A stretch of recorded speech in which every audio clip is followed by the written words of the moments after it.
Isang maganda at mapagpalang araw sa ating lahat mga kababayan, Luzon, Visayas at Mindanao. At sa mga sulok na ng ating mundo, sana ay nasa mabuti tayo na kalagayan at walang sakit-sakit ang lahat. Ito po si Sir Ivan mga kababayan at welcome back dito sa ating YouTube channel. Okay, so mga kababayan ko, as usual, before tayo mag-start, i-welcome muna natin ang ating mga bagong viewers, mga subscribers at mga followers dito sa ating channel. Thank you so much na nagustuhan ninyo ang ating channel. At syempre, pasalamatan natin ang ating mga viewers na nag-like, also nag-shares ng ating mga vlogs at pasalamatan din natin ang ating mga viewers na hindi nag-skip ng ating mga commercials. At syempre, pasalamatan natin ang ating mga viewers na napa-member ng ating channel membership. Thank you so much. At syempre, i-shoutout natin ang ating mga pinalangga na mga legends, ang mga senior citizens. Hello po, kumusta ang lahat? And also, i-greet natin ng happy birthday ang lahat ng mga viewers na nag-birthday ngayong araw. Happy birthday! At syempre mga kababayan ko, hindi rin kakalimutan, i-acknowledge natin ang ating top 5 commenters, ang ating mga viewers na may maraming na-comment sa baba sa ating comment section doon sa ating last vlog. At nandyan sa ating listahan, ang nanguna po si Ma'am Shane Sibal. Meron siyang 73 na mga comments. Nandyan din si Jane Mirafuentes. Meron siyang 17 na mga comments. Robel Ferrer Official. Meron siyang 63 na mga comments. Nandyan din si Rosa Evangelista. Meron siyang 37 na mga comments. And Uzay Netting. Meron siyang 23. Lahat ng mga comments. Okay, so thank you so much. Okay, so i-congratulate natin ang nanalo sa ating pa-contest or pa-ayuda sa ating viewer na may pinakamaraming comment dyan sa ating comment section. So again, congratulations kay Ma'am Shane Sibal. So Ma'am Shane, you know the drill. Please message me doon sa ating Facebook account para maibigay ko sa iyo ang iyong premyo. Okay?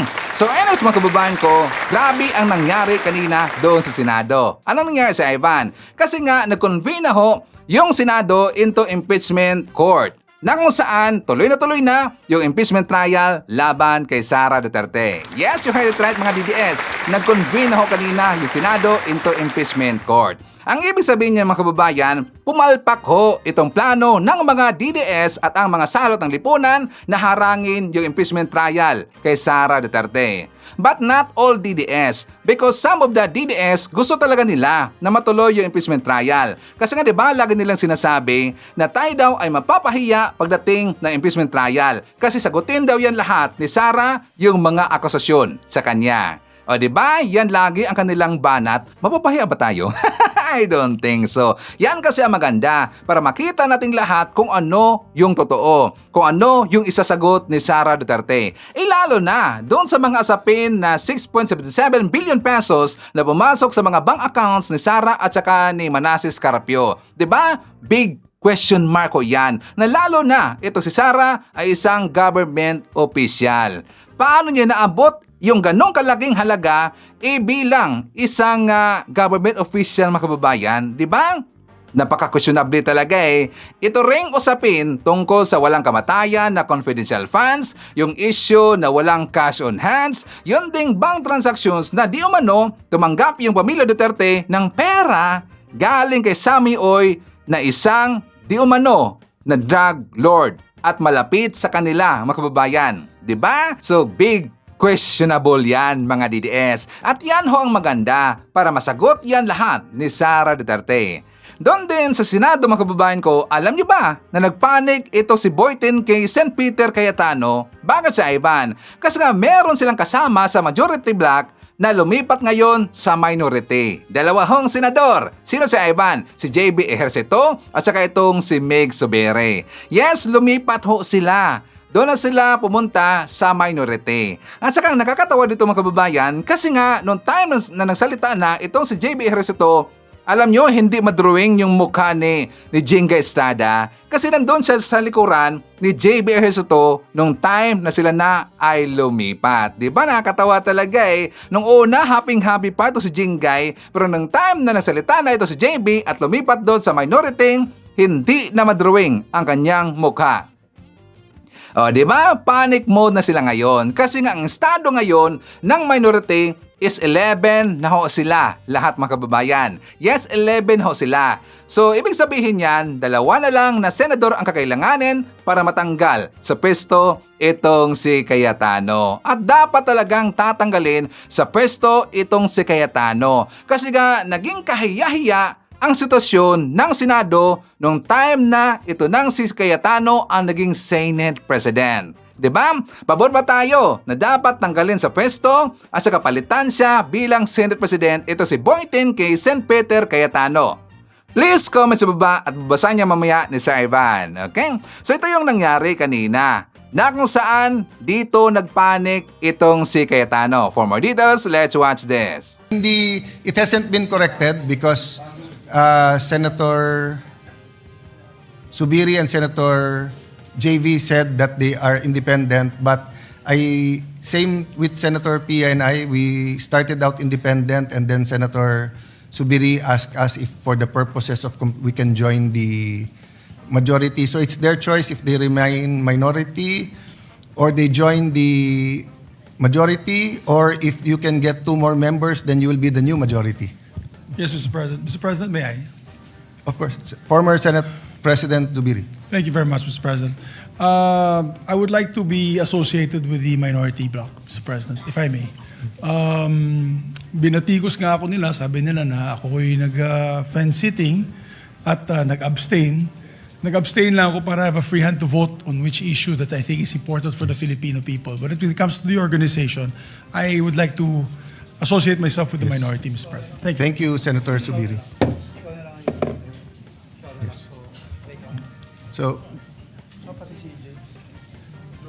Senator Ejercito would also like to manifest. Yes, first of all, Mr. President, I'd like to thank Mr. President for the trust and honor that I was offered to become the majority leader. But as I have mentioned to you personally, that as of this time, I would rather maintain my independence, and with what is happening all over, I think I'll be able to perform my tasks very well and my pet programs very well as an independent. But again, nonetheless, Mr. President, I would like to thank you for the trust and confidence.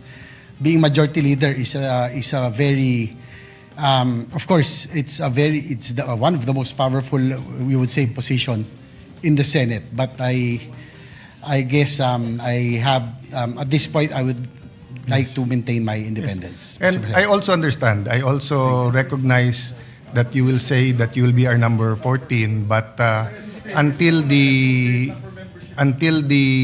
time that we vote, any member, we have to respect their decision and always ascribe good faith.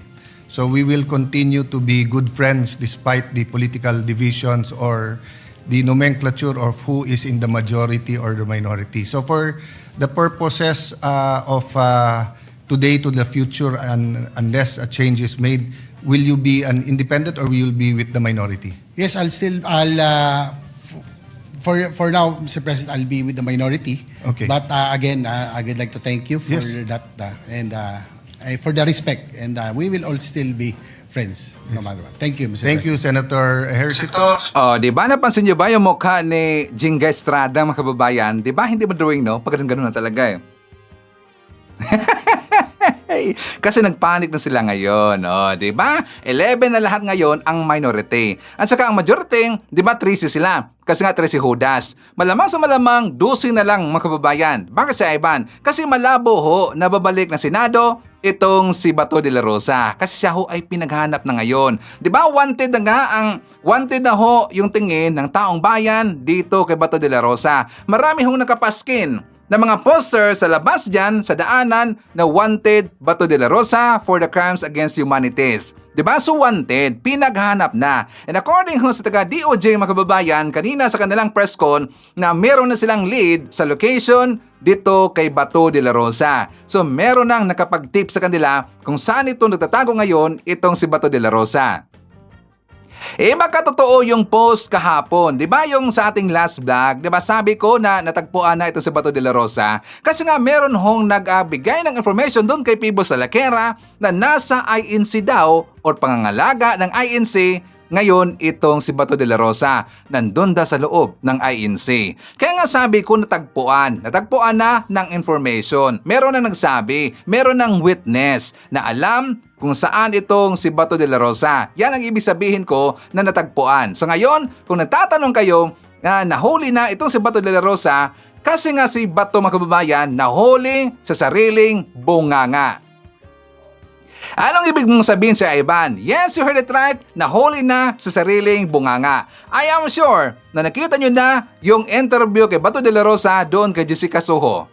Na kung saan nilaglag niya itong si Cayetano. At saka yung interview ni Bato de la Rosa doon kay Jessica Soho, hindi yun makakatulong kay Cayetano. Yes, talagang laglag doon itong si Cayetano. Kasi nga doon natin napapatunayan na yung nangyari sa Senado, yung merong putukan, merong kaguluhan doon, 'di ba? Ang unang napaputok yung sa taga-usahan na si Aplaska. At saka nakita pa nga natin na itong si Binoy, si Robin Hood Padilla, nung time na siya ay tinanong ng mga media na kahit nagbakbaka na, meron ng putukan, 'di ba? Nagpa-thumbs up pa itong si Robin Hood Padilla mga kababayan. Nag-thumbs up lang. Ibig sabihin kampante siya, chill lang siya. At doon din sa picture na kumakalat na itong si John Vic Remulla kasama itong si Cayetano at yung Tracy Hodas nagtawanan lang mga kababayan, di ba? Ibig sabihin nun, doon natin napatunayan sa interview ni Bato de la Rosa doon kay Jessica Soho na stage lang yun lahat.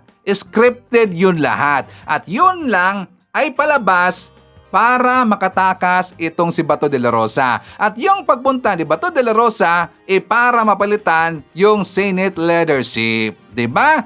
Lahat planado, lahat scripted ang nangyari. Ito ang ibig kong sabihin mga kababayan, pero ayaw ko lang i-play dito kasi nga medyo copyrighted yung content ni Ma'am Jessica Soho. So gaganito na lang natin. Anyways, rinig na rinig naman to eh. For more details, let's share this. Sumulpot ulit dito ko sa Senado after 6 months daw ho na absent kayo. Tinawagan ako ng aking mga kasamahan na kailangan nandito ako sa Senado para sabutuhan. Tagal ko na rin plano, balak talaga na resurface dahil nga aside doon sa planong change of leadership, yung alam ko may darating na impeachment trial, pareho nating mga trabaho yan eh. Tapos, pangatlo, yung nahiya na ako doon sa sabi ng mga pupuna sa atin na sige tayo sa tanggap ng sahod galing sa gobyerno, hindi nagtatrabaho. Nagtatrabaho naman tayo, yung office natin nagpa-function, pero absent nga lang tayo. Pero ang aking pagmumonitor is distant monitoring. Pero of all days, bakit ho nung araw na yun? Kasi sinabi nila may botohan. Yeah, tama may ho? botohan. At tungkol saan daw ho yung botohan? Change of leadership ng Senado. So kung hindi ako magdating, hindi namin makuha yung leadership dahil ako ang pang-13th vote. So parang may coup ng leadership ng Senado. Yeah. Pwede mo malaman sino tumawag po sa inyo? Si Senator Alan Cayetano, yung aming majority leader. Oh. Paano ho kayo pumunta rito? Kasi parang ibang kotse. Di ba? Booking na booking. Huling-huli at nahuli itong si Bato de la Rosa mismo sa kanyang bunganga. Madaldal naman kasi. O di ba? Biduking niya itong si Cayetano at saka doon siya nakasakay itong si Bato de la Rosa doon kay Cayetano. O di ba? Booking na booking talaga eh. Yun ho ang kanilang intensyon. Ibig sabihin yan mga kababayan, hindi sila nagtatrabaho para sa taong bayan. Hindi sila nagtatrabaho para sa mga Pilipino, kundi para lang sa kapangyarihan. Correct me if I'm wrong, mga DDS. Diba? Para yan sa kapangyarihan. Wala silang pakialam sa mga tao. Diba? Tingnan nyo, yan kasi ang plano ng mga DDS, ang makabalik sa pwesto para makuha nila ulit yung kapangyarihan. Pero ano ngayong nangyari? Tracy Hodas, yan ho ay malas na numero. Diba? 13. Malas yan na numero. Mismo sinabi ho yan, di ba, ni Cayetano kanina sa kanyang press con, na ang kanyang press con, ayun daw ay para sa prayers lang. At saka napag-usapan niya doon yung tungkol sa 13 na number. So, itong mga nangyayari ngayon, hindi na makakalusot itong si Cayetano. Sa mga kababayan ko, during this record sa ating vlog, hindi ko pa nakita yung desisyon kung ito bang si Cayetano ay mapalitan or hindi. Kasi nga, nung nagpanik na kanina itong si Cayetano, bigla silang nag-suspended sa kanilang session.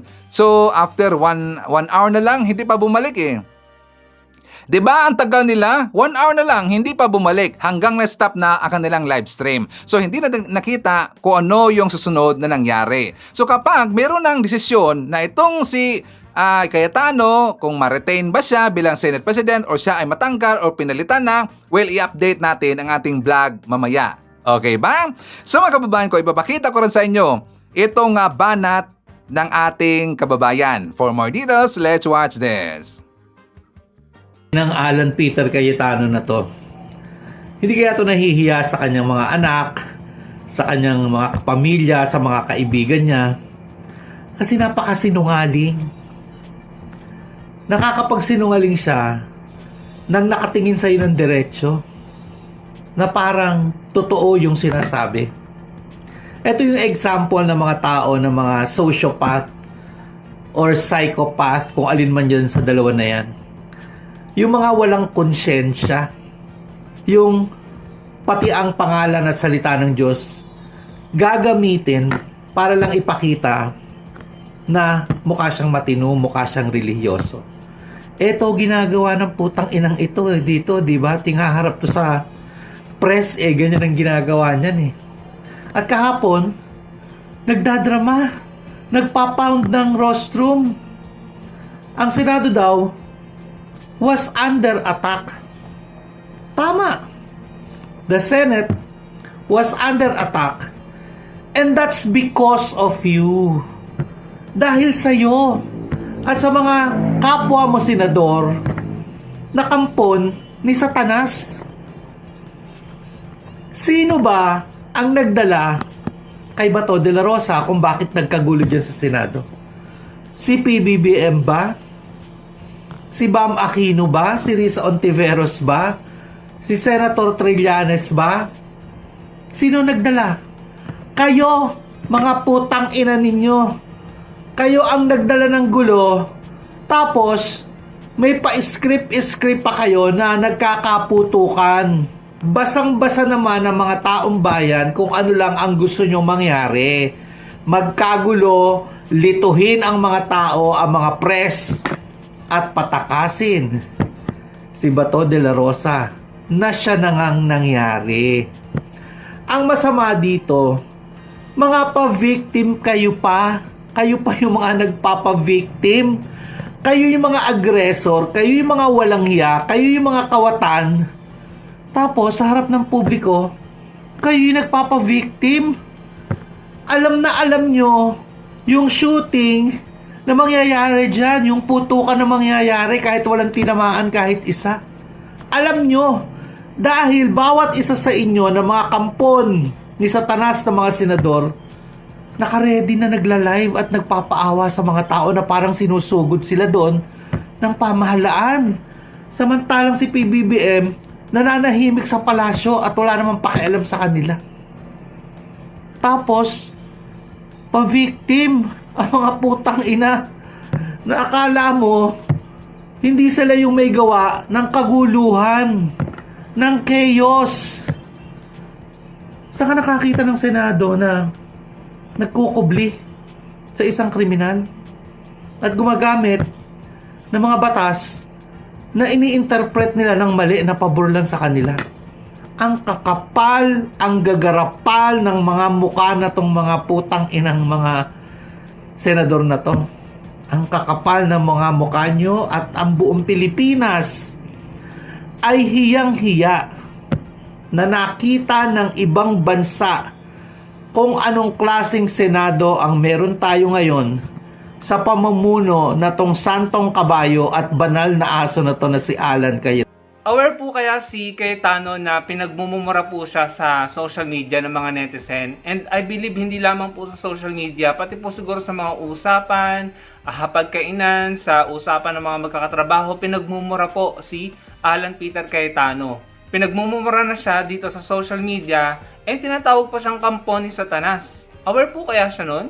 Sa kabila ng pagbanggit niya ng pagbanggit at paggamit niya ng Bible verses at pagpapapicture niya na siya ay nagdadasal, nakaluhod, pinagmumura siya ng mga tao At galit na galit siyang tinatawag na kampo ni Satanas. Alam kaya yan ni Alan Peter Cayetano? Ganun po kagalit ang mga tao kay Alan Peter Cayetano. Nagkagulo po ang bansa, ang Senado dahil sa kanya. Hindi siya nag-iisip. Kinaladkad nila si Bato de la Rosa dyan sa Senado para maging SP siya, maging Senate President. Pero hindi niya naisip kapag itinago ulit nila or pinatakas nila si Bato de la Rosa, malaki ang posibilidad na maagaw ulit sa kanya ang Senate Presidency. Dahil unang-una, mababawasan sila. At pangalawa, kapag nakulong yung tatlong senador, si Chis Escudero, Joel Villanueva at Jingoy Estrada, malaki pong mawawala sa kanya. Matatanggal ulit siya. E di ang bilis lang ng kanyang pagiging SP.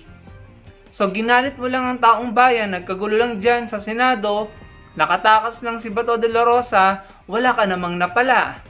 So sinong mukhang siya nga ngayon at pathetic, kaya galit na galit ang mga tao sa kanya. Pinagmumura siya at tinatawag siyang kampo ni Satanas kahit pabasa siya ng basa ng Bible verses. Kaya alam niyo mga kababayan, dapat hindi tayo naniniwala din sa mga ganyang uri ng politiko na ginagamit ang Bible verse, ang pagdadasal, ang Panginoon sa kanilang mga agenda para sila ay sabihing mabuting tao, mabait. Dapat maumay na po tayo at huwag na po tayong maniwala sa ganyang style mga kababayan.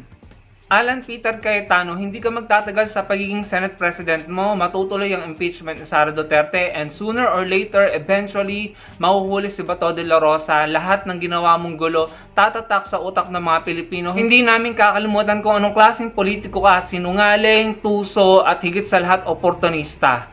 Hindi ka na namin papayagang manalo sa susunod. Mga pangsariling interes at political interest na lamang ang inaatupag nyo, hindi mga Pilipino.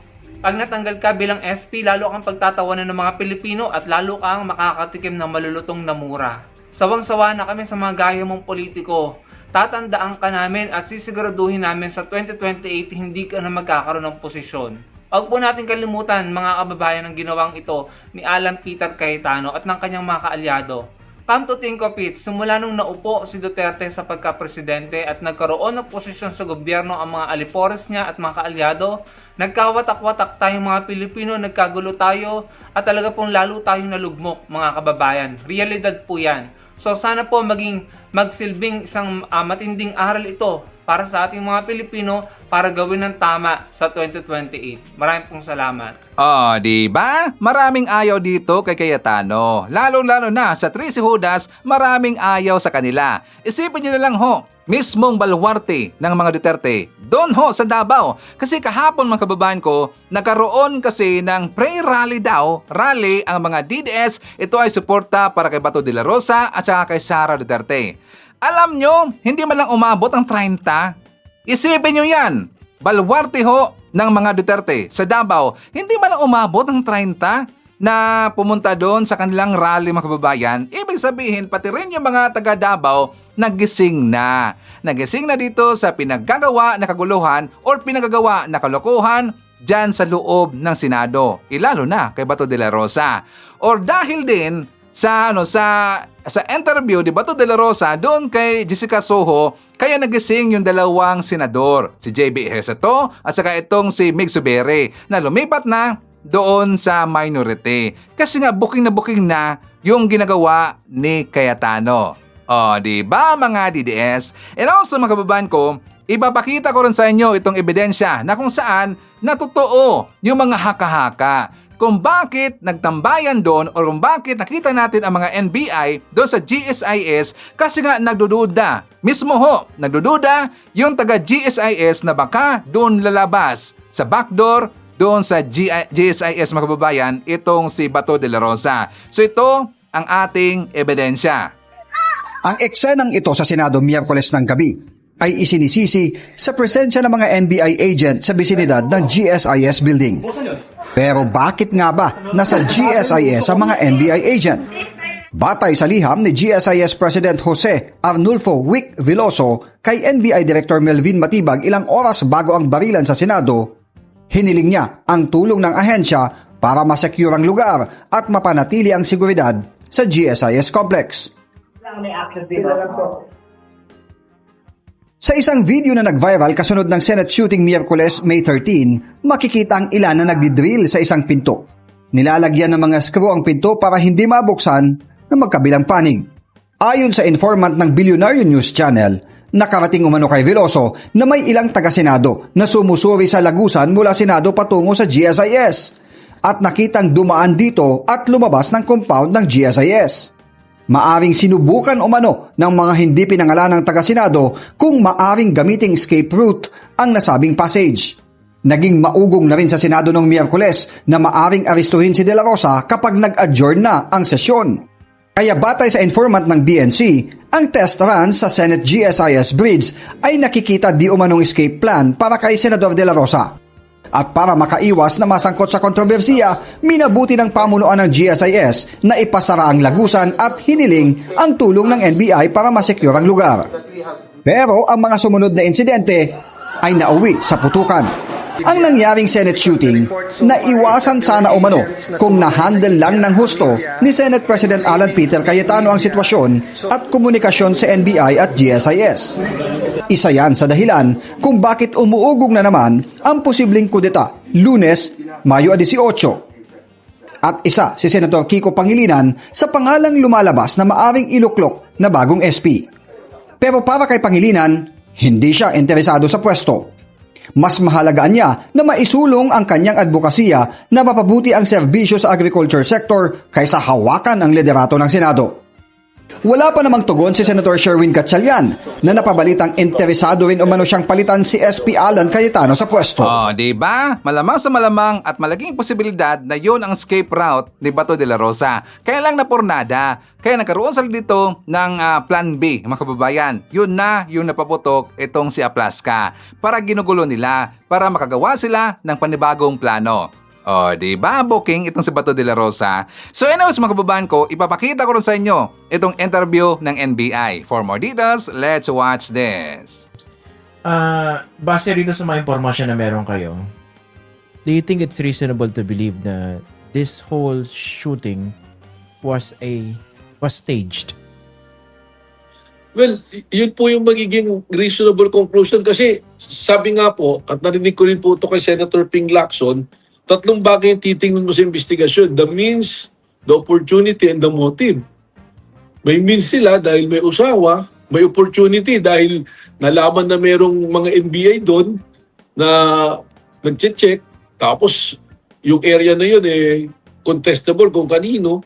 Tapos yung motive, yun na yung motive. Yun na nga po yung damdamin ng mga ahente na parang they created a scenario para si Senator Bato makaalis po dun sa Senado. At ganun nga po yung nangyari. In fact, nakita niyo naman po doon sa binasa mismo na text message na pahayag ng asawa ni Senator Bato, ang sinasabi nga, yung opportunity, yung nangyari putukan, yun yung naging daan para for him to escape. Yun po yung ginamit na term, to escape. Yun nga, nung habang nagpuputukan ba, pumasok na sa isip nyo na, teka, baka ginagamit ito pang distract, no? Well, una po nga, nasa planning ako nung nagkaputukan. Kaya nung tinipilit nila ako na may mga NBI dito sa Senado, at sa Senado yung putukan, sabi ko, wala. Sigurado ko wala. Ang biruan pa nga namin, baka yung nag-away na dalawang senador, nagbarilan na, sila na nagbarilan. O kaya yung bodyguard ng isang senador na mga stuntman at double, may hawak na baril, hindi marunong pumutok. Only to find out, sa GSIS po pala na area yung putukan. So doon pa lang po nagkaroon ng linaw, mga bandang 10 ko na na-realize na naka-retreat na yung mga NBI. Doon po lumino yung istorya na ganun po pala, pinasok yung GSIS. Anong plano niyo po rito kay Bato? Do you consider him as a fugitive? Well, valid po yung warrant existing yung warrant. Except that syempre, yun nga po, DOJ is, we're looking at the Supreme Court, yung respect po natin sa Supreme Court. So, kung valid po yung warrant, huwag natin sabihin si Bato, may valid na warrant. Sabihin po natin si Atong Ang, may valid na warrant. Ano po bang tawag natin kay Atong Ang ngayon? Di ba? Fugitive. Di ganun din po yung si Senator Bato. Magkaiba lang po na korte yung nag-issue ng warrant of arrest. So you would still pursue Bato de la Rosa? Definitely. Well, yun na nga po, we have to continue our intel and surveillance operation para malocate po siya. Para if it's time na malinaw na po from all the angels concerned na dapat arrestuin siya, at least may lead na po tayo at mas madali na po siya makukuha. Okay, kaya ako po kasi na-clarify yan dahil kung siya ay pugante at hinahabol ng batas para iserve itong valid arrest warrant, ano po gagawin ninyo doon sa mga tumulong sa kanya na makatakas? Well, ano po yan, may responsibility sa batas po yan. So first, we'll conduct investigation and case build-up. Kung ano po yung saan tayo dalhin ng ebidensya, doon po natin dadalhin yan. Yung kanina nga pong pronouncement ko na si Senator Robin Padilla, kung siya yung huling taong nakasama, siya po yung dapat na unang-unang tanungin kung bakit, kung saan at saan pumunta. Dahil ang balita sa kanya sumakay, ano po, sa sasakyan. Siyempre, si General Aplasca, siyang Senate Sergeant at Arms, alam niya yung movement, siya may control ng mga CCTV. At kailangan din pong tanungin si Senator Alan Peter Cayetano kasi siya po Senate President. At they took it upon themselves na si Bato is under their protective custody. Wala naman pong ganun ng batas pero ang pwede po nating almost parallel to a protective custody sa rules of court natin is you release under one's recognizance po na tinatawag. Isang responsableng tao o institusyon, yung tao instead na magpiyansa, i-release with the commitment ng tao na yun pag kinailangan ng korte or kung anong mga ahensya, sila yung magpuproduce. Okay, so far, sabi niyo kanina, reasonably, ang conclusion dito ay mukhang stage, no? Base rin sa alam ninyo. Pero naniniwala po ba kayo na walang alam dito si Alan Peter Cayetano? Well, hindi na po siguro important kung wala siyang alam, may alam. Pero kung may alam po siya, mabigat. Kung wala naman siyang pong alam, he is the Senate President. At sabi ko nga po, ano po yan, responsibility mo when you took the capacity na ikaw yung maghahawak for Senator Bato into protective custody. Mm-hmm. Yun nga po. Pero na-establish na po ba na si Robin Padilla yung nagtakas kay Bato? O May sumakay lumabas sa na kanya pong palabas? CCTV eh. May lumabas na pong CCTV at yun na rin po yung pronouncement ni General Aplasca. Okay. Na So, naglabas sa Senado si Robin Padilla. Magkasunod po silang umalis, sumakay sa sasakyan ni Robin Padilla. Na-question Medyo uso kasi yata ngayon, Sir Christian, yung senator, nakikihitchhike sa isang senador eh. Ganun po yata dahil baka mahal yung gasolina, nagtitipid po siguro. Ito po kasi Director, ito lang naman from my perspective kasi medyo nakaka-worry po itong nangyayari kung kakanlungin ng isang fugitive from justice na mga kapwa niya senador na kanya-kanya meron silang kapangyarihan. But as an institution, baka kung gagamitin mo yung mismong kapangyarihan ng buong institusyon para kanlungin yung isang fugitive from justice. Ang problema dyan, paano mo tutugisin yung mga ganyang tao? Kunwari, can you ordinarily investigate the likes of Alan Peter Cayetano, Robin Hood Padilla? Kasi pag nagpatawag ng hearing yan, ang dali-dali yung gisahin eh. At iside kayo for contempt, diba? At questionin yung inyong investigasyon. Yan ang nakikita ko dyan problema eh. I agree with you. It will develop a culture of impunity. So, ang hirap na nun kasi pagka mayroong kasalanan, kailangan pala pwedeng sumilong doon at puproteksyonan pa. Pag-aarestuhin, gagamitin pa yung kanilang armadong security group para hindi ma-aresto. Sabi ko nga, kung gano'n yun, kung ang Senate will be it will be a place kung saan pwedeng magtago yung mga may kasalanan, baka mangyari dyan, kasi bawal na rin yung habulan eh. Kung may hinahabol yung mga police o NBI, biglang tumakbo papasok ng Senado, so hindi na rin kami pwedeng pumasok doon dahil hindi kami pwedeng maghabol. Ganun na nga po yung nangyari nung Wednesday eh. Nirespeto na namin yun. Kahit na pwede naman kami pumasok to enforce a valid warrant, doon, hindi na po kami pumasok. At ngayon, nangyari, napagbibintangan pa kami na nagpasimula ng gulo sa Senado. Kaya nga gusto kong balikan yung unang-una kong tanong sa inyo. Do you think na-set up kayo dito? Yung NBI? Well, hindi ko po, ayoko isipin na gano'n eh. Kasi, pero ang daming nangyari na hindi po magtugma. Kasi unang-una, nung sinabi ko bigla na pwede naman akong, nung sinasabi kasi ang nirireklamo, meron daw presence ng NBI, umaga pa lang, nagche-checkpoint. Hindi mo totoo yun. Kasi base pa lang doon sa sulat, 6 o'clock na po kami dumating dyan eh. Kasama po yung mga media, kaya may mga kuha nga yung media na dumating po dyan. Lumabas ka ngayon yung mga picture, yung dumating pa namin ibang NBI, mga naka-high heels pa po yung babae na dumating eh. So, naka-heels pa po. So, wala talagang balak na arrestin at i-assault dahil not because we don't want to exercise this power, pero tinitingnan na lang nga po namin yung hinihintay na magiging resolution po sa Supreme Court. Okay. Pero ang nangyari rito, sila yung pumasok doon sa area kung saan nagbabantay lang, tapos nagpaputok, tapos yung yung mga tama ng bala. Sa dami ng balang pumutok at lumabas, ni isa wala po nagalusan, Mas may nasugatan pa puro sa pagtakbo ni Senator Bato. Bakit nga ba? Anong pwedeng paliwanag Well, yan? Sa dami ng pinaputok, walang tinamaan. Baka may iba po namang intensyon. Wala namang intensyon na may paputukan, hulihin, arestuhin gaya na sinasabi, or i-depend talaga yung lugar. Kasi kung gusto mo lang na i-depend para hindi ka papasok, ibablock mo na lang po yung daanan na yun. Ang daming Marines, may PSPG, tapos yung OSAA pa. Bakit tatawid ka? Bunuksan mo yung pinto, yung fire escape.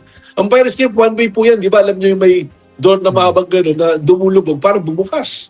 So, talagang sila po yung pumunta at pumasok. Madilim yung area na yun. Opo. Correct me if I'm wrong, no? Depende naman sa ebidensya. Pero base sa mga kinaikwento ninyo, tsaka doon sa ibang mga impormasyon na lumabas na, parang nandun yung NBI, nakaupo, nananahimik, may kasamang Blue Guard.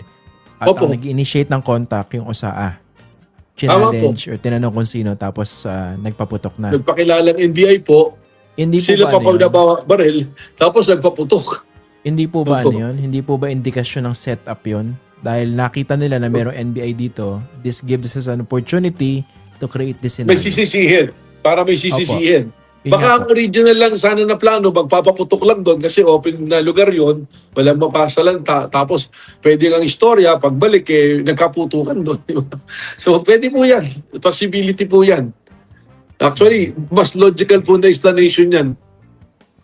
Oo. Kasi naman, minsan kasi nagmumukhang, ako nararamdaman ko na insulto ko minsan pag pinapakinggan ko yung paliwanag ng iba na para bang feeling ko napaka-bobo ko o tinatratong bobo ako eh. Well, ayoko na. Anyway, sige, that's just my side comment. No? Sinabi nyo, sinabi nyo kanina si Senator Robin Hood Padilla, person of interest. So, nakausap niya na po ba ito? At or kung hindi pa, kailan nyo balak kausapin? Actually, para hindi po ma-misquote, parang may nagtanong lang po sa akin na kung sakali po na-imbestigahan nyo, talaga nawawala na, sabi ganun, paano po magsisimula? Sabi ko, siguro, ang unang-unang tatanungin dyan, at should be considered person of interest as to whereabouts of Bato, si Senator Robin Padilla, dahil siya yung huling nakitang kasama. Logically, dahil siya yung lumalabas dito kay Bato de la Rosa, would at least be considered a person of interest, tama? Tama po. As to the whereabouts, siya talaga unang-unang magpaliwanag. Ano po? Siyempre, pag-isipan pa rin natin yan kung ano ba yung mga legal obligations pa na dapat harapin at responsibilities ni Senator Padilla by doing so. Ano po? Okay. Dito naman sa so nag-form na rin ng team itong ombudsman para silipin yung nangyari. So how would that affect, let's say, your own investigation? Well, maganda po yun kasi at least independent yung pong aming magiging investigasyon sumiti po namin kagad sa ginawa po na committee po ni Ombudsman Remulla. Ano po? And we respect that. We welcome it. At least meron pong independent body po na nagsasalita. Ano po? In the meantime, sinuspend din ng ombudsman si Mau Aplaska without pay preventively for 6 months. Tama What po. do you think of this move? Well, I respect po yan. Tsaka siguro po kasi may explanation po si Ombudsman na yung pagpaputok niya, security personnel siya, ang pinaputokan pa niya, law enforcement.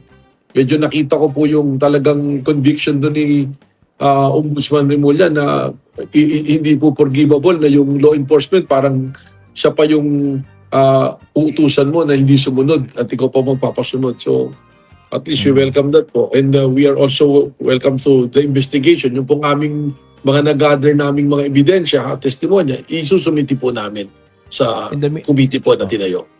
In the meantime, si Senate President Alan Peter Cayetano sinasabi dapat kayo rin daw suspindihin ng ombudsman. How do you respond to this? Madami na pong sinasabi attack against me si Senator Alan Peter Cayetano eh. Hindi ko po alam kung bakit. Siguro dahil yung sinumbong ni Senator Pia na nasigawan siya, na nasagot ko po nung ako'y sinisigaw-sigawan sa telepono. Kasi nag-live po sila dyan, nakita ko. Pangalawa po siguro, yung sinasabi ko yung totoo naman na it's a gentleman's agreement. Usapang lalaki po yun na protective custody si Senator Bato. Dahil hindi na namin itutuloy yung pag-aresto dahil dun sa protective custody na resolution nila. Pero sabi ko, kung sige po, masakir ninyo yan, kayo mangangalaga sa kaligtasan niya. Pero pag kailangan pong ilutang siya dahil may nangangailangan na ahensya, kayo rin po dapat magpo-produce dyan. So yun po yung mga nag-agreement at gusto po kaming ipakontempt pa doon sa nangyaring habulan. So sunod-sunod po yun. So baka yun po yung nagiging basihan niya, pero lahat naman po nung gusto niyang pagbasihan na yun ay may legal basis naman po yung pagkilos ng NBI doon. Yun naman pong nangyari doon sa GSIS. Unang-una, wala po kaming taong pinadala sa Senate sa GSIS yun. At wala rin nga po ako doon sa operation na yun. But and perfectly guided naman po yung ating mga ahente. So hindi ko po alam, medyo ilang senador po yung galit na galit ka sa akin sa mga nangyayari. Eh ako naman po, makita nyo naman, wala naman po akong ginawa na hindi sumunod sa proseso at hindi naaayon sa batas po na dapat na ipatupad. Okay. Linawin nga po natin yung sinasabing sinigawan niya raw o nasagawan ninyo itong si Senator Pia Cayetano. Ano po ba yung talaga nangyari doon? Totoo po nun, tumawag sa akin si Senator Loren, mahinahon yung pagtawag niya. So nagpapaliwanag po ako, pero ipinagpipilitan po nila na ang NBI nagpapaputok sa kanila, binabaril sila, yun yung term. So medyo ako din po, bukod doon sa medyo maingay, dahil may kumakanta po, dahil fellowship na namin doon sa aming regional planning, sa NBI planning po namin. So malakas na talaga yung boss ko. Tapos yung pala, naka-speaker phone ako, biglang narinig ko sa background, pinagsisisigawan na po ako ni Senator Pia Cayetano. Ano sinasabi niya? Sabi, you do your job. Punta mo kami, binabaril na kami rito, ganyan-ganyan. Sabi ko, wala ho kaming tao dyan. Sabi ko, gano'n, huwag niyo po ako sigawan. Sabi ko, ganyan. You do your job, NBI ka. Sabi ko, gusto niyo akong pumunta dyan, ngayon nagkakagulo. Ayaw niyo nga akong papasukin dyan. Ayaw niyo akong pumunta dyan. So doon na nag-end po yung conversation namin. Tapos ang kasunod, nag-vlog na si Senator Alan na sinigawan. Tapos nasa likod, nakita niyo naman po siguro yun, nasa likod si Senator Pia na shouting pa rin. Ganun po yung nangyari. Nandun din po ba si Robin Hood Padilla? Hindi ko po alam kasi sabi, ilan daw senador yung nakikinig doon sa pag-uusap namin na naka speakerphone. Hindi, kasi kung nanigaw kayo, at nandun si Senator Robin Hood Padilla, baka mas dumami na galit sa inyo. Alam niyo po si Senator Robin Hood Padilla, napaka-sensitive po niyan. Hindi pwede magtaasan ng boses. Naalala ko nga pala. Ingat. Pasensya na po. Actually, ako naman, siguro, I take this opportunity kung medyo nagtaas po yung boses ko, lalong-lalo na po kay Senator Loren Regada, I'm extending my sincere apology. Pabama po, mainit yung sitwasyon, pero sana inalam din po muna from our side kasi hindi naman po ganun yun na dahil siyempre, siguro, tama naman, senador po sila, pero may pamamaraan naman po at dapat nakapag-usap po mas maayos. Okay, so before tayo magpapatuloy sa ating mga talakayan, siyempre i-acknowledge muna natin ang ating mga suki or mga early birds, yung unang nag-comment dyan sa baba sa ating comment section. So nandyan sila si Caroline Nangsin Wagon from Taiwan. Nandyan din si Michael Vinas, Angel Esteron, Jocelyn Flores, Len Mina from Nagoya, Japan. Kasama din natin si Annabel Alepio, Delia Tesorio. Hi to Marilo si Palikti from Zamboanga del Sur.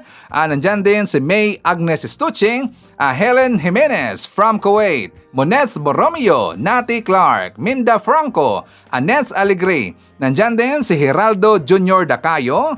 I-shoutout natin si Emmy Mapalad, Geraldo Jr. Dacayo, Marla Mejia, Milagros Faconwan from Taiwan, and hi to Leonardo Asteliero. Okay, so mga kababayan ko, syempre ipapakita din natin dito ang mga good news before tayo babalik doon sa mga maiinit na mga isyo. Syempre, umiingay kasi yung Senado at marami pang iba ka kasi makalimutan ng mga DDS kung ano yung mga tinatrabaho ng ating President BBM. For more details, let's watch this. Siksik pa rin ang iba't ibang aktibidad ang isang linggo ni Pangulong Ferdinand R. Marcos Jr. Kung ano-ano yan, alamin natin sa report ni Kenneth Pasyente. Nagsimula ang linggo ni Pangulong Ferdinand R. Marcos Jr. sa kanyang pagtanggap kay Paraguayan President Santiago Peña Palacios. Nangako ang dalawang lider na palalawakin ang kooperasyon sa agrikultura, kalakalan, renewable energy at people-to-people exchanges.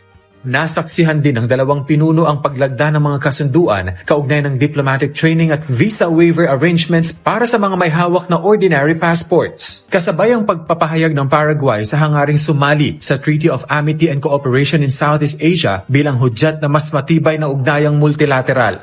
Bumisita rin ang Pangulo sa Medical City upang inspeksyonin ang mga serbisyo ng ospital at suriin ang pagpapatupad ng pinalawak na benepisyo ng PhilHealth, kabilang ang mas pinahusay na maternity care at outpatient emergency coverage. Nagtungo rin ang presidente sa Clark, Pampanga noong Huwebes upang bisitahin ang bagong tayong Pampanga Provincial Hospital na inaasahang magsisilbi sa Clark Freeport Zone at mga kalapit na lugar. Ang pasilidad ay isang Level 2 hospital na may makabagong diagnostic at clinical services para sa mga residente, manggagawa at mamumuhunan sa economic zone. Inulunsad din sa Pampanga ang Bawat Bayan Makikinabang program kung saan ilang benepisyaryo ang nakatanggap ng libreng bigas, kasabay ang scholarship grants at pinansyal na tulong sa mga barangay para sa kanilang komunidad. Pinangunahan din niya ang pulong ng Private Sector Advisory Council Healthcare Sector Group kung saan natalakay ang mga reforma para mapabuti ang healthcare delivery, kabilang ang pagpapabilis ng digital transformation ng PhilHealth upang mabawasan ang gastusing medikal ng mga Pilipino. Iniutos din ng Pangulo ang patas na investigasyon sa shooting incident sa Senado kasunod ng tensyon kaugnay ng posibleng pag-aresto kay Senador Ronald Bato de la Rosa. Nilinaw din niyang walang inilabas na direktiba para arestuhin ang senador at walang isinagawang hindi otorisadong operasyon ng mga puwersa ng gobyerno sa loob ng Senado. Nanguna si Pangulong Ferdinand R. Marcos Jr. bilang highest-rated national official sa pinakabagong Boses ng Bayan survey ng RPMD Foundation Incorporated. Nakakuha ang Pangulo ng 57% trust at 58% approval ratings. Dahil dyan, nakapagtala ng kabuuang 57% overall index of governance o IOG score ang Pangulo. Sinundan ito ni Vice President Sara Duterte na nakitaan ng paghina sa approval ratings. Habang pumangatlo naman si Senador Vicente Soto III. Mas pinigting pa ng pamahalaan ang mga hakbang para mapanatili ang katatagan ng ekonomiya at may pagpatuloy ang mga prioridad na proyekto ng bansa sa harap ng lumalalang pandaigdigang hamon at krisis sa gitnang silangan. Sumentro ang pulong ni Pangulong Ferdinand R. Marcos Jr. at Asian Development Bank President Masato Kanda sa pagpapalakas ng ugnayan ng Pilipinas sa harap ng epekto ng krisis sa Middle East. Napag-usapan kung paano maisusulong ang mga programang nagpapalakas sa katatagan ng ekonomiya, sustainable development at mas maraming oportunidad para sa mga Pilipino. Dito inihayag ng ADB ang kahandaan na maglaan ng hanggang $1.75 billion na karagdagang pondo para matulungan ang Pilipinas na harapin ang epekto ng nagpapatuloy na sigalot sa gitnang silangan. Ayon kay Kanda, handang kumilos agad ng ADB upang suportahan ang pamahalaan sa pagprotekta sa vulnerable sectors, pamamahala sa fiscal pressures at sa pagpapalakas ng ekonomiya. Kaugnay niya natalakay sa pulong ng DA, DOTR, DPWH, DepEd at DBM kasama si Executive Secretary Ralph Recto ang mga issue sa paggamit ng pondo para sa mga proyekto ng pamahalaan. Ayon kay Recto, umabot sa 1.287 trillion pesos ang nailabas na pondo para sa ikalawang quarter. Kaya dapat anya itong agad na mapakinabangan ng publiko. Dapat din anyang marisolba agad ang issue ng underspending habang hinikayat ang mga ahensya na gamitin ang bagong procurement rules upang mapabilis ang implementasyon ng mga proyekto. Anya, ipinag-utos ng Pangulo ang pagpapabilis ng mga prioridad na programa upang mapanatili ang paglago ng ekonomiya sa gitna ng pandaigdigang hamon. Pinangunahan ni Pangulong Ferdinand R. Marcos Jr. ang inaugurasyon ng Brain and Spine Center sa Cagayan Valley Medical Center sa Cagayan. Bukod dyan, nanguna rin ang Pangulo sa pag-arangkada ng Bawat Bayan Makikinabang sa lalawigan. Bukas na ang bagong Brain and Spine Center sa Cagayan na magpapalakas sa stroke management, neurosurgery, neurophysiology, neurodiagnostics at iba pang neurological services para sa mga pasyente sa Region 2 at mga karatig probinsya. Pinangunahan ni Pangulong Marcos Jr. ang pagpapasinaya rito.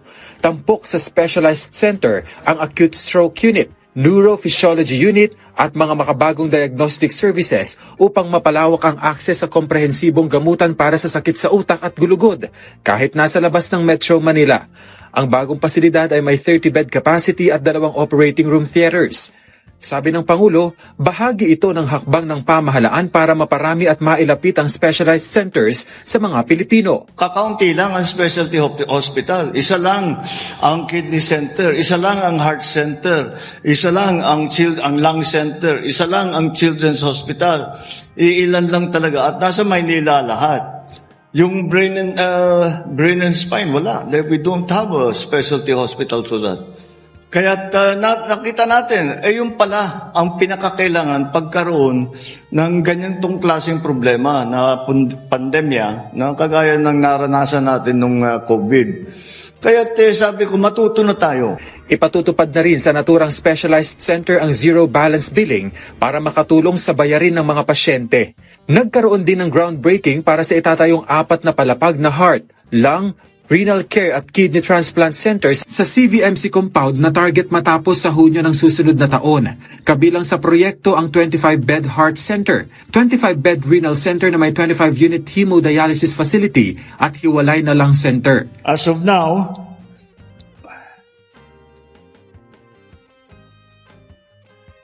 we are targeting 349 specialty centers by the time I leave office in 2028. And like I mentioned, we will continue magtuloy-tuloy ang ating palawak ng health benefits na nanggagaling sa PhilHealth. Nasa 3,000 pamilya rin sa probinsya ng Cagayan ang nakatanggap ng libreng bigas sa programang Bawat Bayan Makikinabang. Kasabay nito, inilunsad din ang Presidential Scholarship Program kung saan ang unang 60 benepisyaryo ay tumanggap ng tig 20,000 Educational Assistance Grant. Kabuuang mahigit 4,000 scholar mula sa 820 barangay sa 28 munisipalidad ng Tuguegarao City ang inaasahang makikinabang sa programa. Makakatanggap din ang bawat barangay ng tig 200,000 pesos mula sa Special Project Support Fund upang ponduhan ang mga proyektong pangkomunidad. Diba? Ganyan ho kabisi ang ating presidente, mga DDS. Tuloy-tuloy lang siya sa pagtatrabaho. Hindi siya nagpapatinag sa inyong mga paninira at paninira ni Sara Duterte. Diba? Kasi ang iniisip dito ni President BBM kung paano matulungan ang taong bayan at kung paano mapalugo pa ang ekonomiya ng ating bansa at kung paano mapaunlad pa ang bansang Pilipinas. Yan ang iniisip ng ating President BBM, mga DDS. Pero tingnan nyo ngayon, maraming nagagalit kay Sara Duterte kaya nga naipiktuhan ang kanyang trust rating at saka performance rating. Kasi puro lang siya paninira, puro lang siya dito pagbabaipal, hindi siya tatrabaho, puro lang lulinghayaw doon sa ibang bansa at doon sa ibang bansa puro lang siya paninira sa Marcos administration at kay President BBM. Hindi naman kasi tanga ang taong bayan. Alam na alam nila at nakikita nila kung sino yung mga lider at kung sino yung mga government officials na nagtatrabaho ng totoo.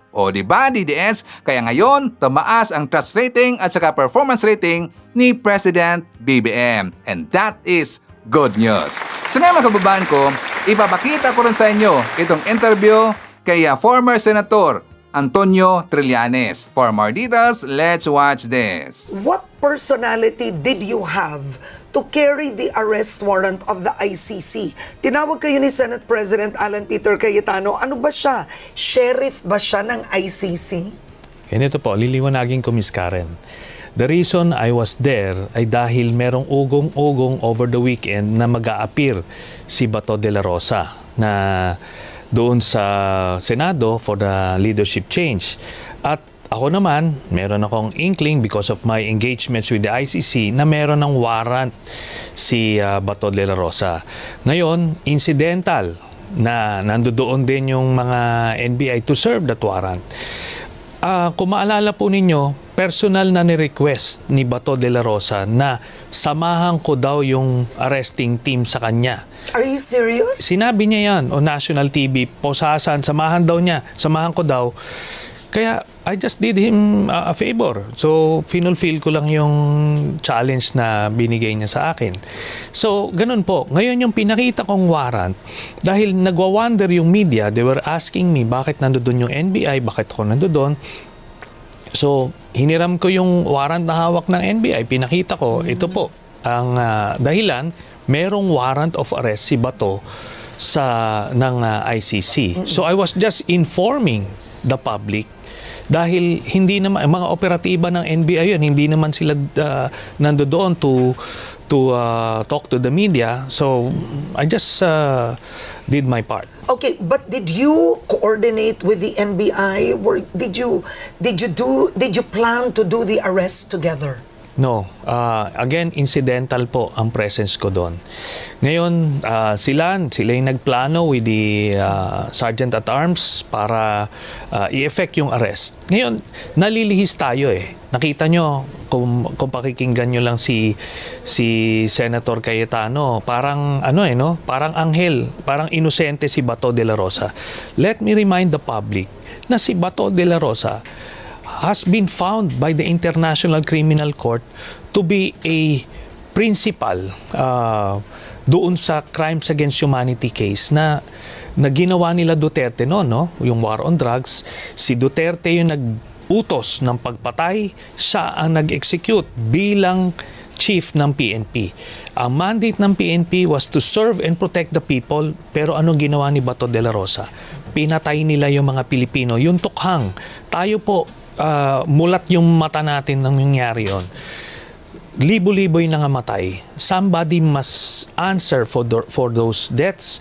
Kaya po, pinursu natin itong kaso na to. And doon lang sa sinasabi ni Cayetano na parang hindi niya nire-recognize ito kasi kung ano man, signatory din siya. Kasama siya dun sa nag-concur dun sa Senado nung pinirmahan natin yung Rome Statute.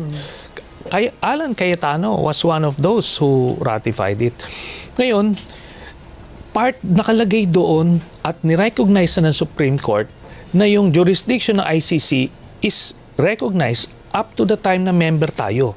Ngayon, itong mga krimen ni Bato de la Rosa was nung member pa tayo. Lahat ito above board according to the law at meron tayong local law which is yung RA 9851 na nakalagay po doon na kung merong akusado na iniimbestigahan ng crimes against humanity ng isang international tribunal, ang ating otoridad may surrender itong taong ito. So exactly what is happening now. Okay, balikan natin during the time of Senator Laila De Lima. Laila De Lima said, I will surrender. Kumbaga, ayaw niya magpa-aresto. So, she had a press conference, I remember that, and then siya kusa ang sumama sa otoridad. Can you remind us what was your experience? Okay. Yung experience ko po... What year was this again? Refresh all of us. Noong 2018, rather.